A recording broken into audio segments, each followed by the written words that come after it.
চাকরিহারাদের পাশে রয়েছেন বললেন দিলীপ ঘোষ। মঙ্গলবার সকালে মেদিনীপুর শহরের এলাকায় বিজেপির নেতৃত্বে আয়োজনে একটি চা চক্রে যোগ দিতে আসেন দিলীপ ঘোষ। সরকারি চাকরিহারা আন্দোলন প্রসঙ্গে তিনি সরকারি চাকরিহারাদেরকে দেখলেই বোঝা যায় এ রাজ্য কোথায় যাচ্ছে আর এর জন্য দায়ী কারা হচ্ছে, কোর্টকে।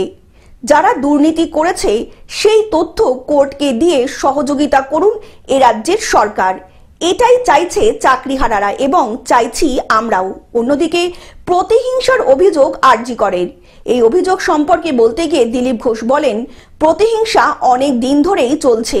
এই করে আরজিকর আন্দোলনকে বন্ধ করেছে সরকার।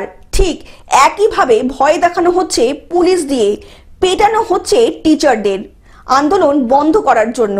কিন্তু পশ্চিম বাংলার মানুষ নাক অব্দি জল এসে গিয়েছে, কেউ পিছিয়ে যাবে না।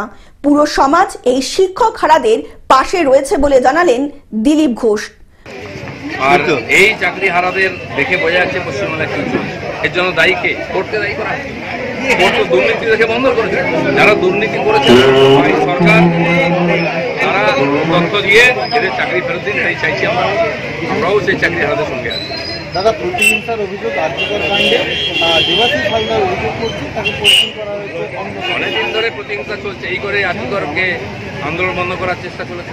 ঠিক একইভাবে ভয় দেখানো হচ্ছে, পুলিশ দিয়ে পেটানো হচ্ছে টিচারদের আন্দোলন বন্ধ করার জন্য। কিন্তু পশ্চিমবঙ্গের মানুষের তো নাকেও জল এসে গেছে, কেউ পিছিয়ে যাবে না, পুরো সমাজ এদের সঙ্গে আছে। পশ্চিম মেদিনীপুর থেকে কল্যাণ মণ্ডলের রিপোর্ট, গ্লোব নিউজ।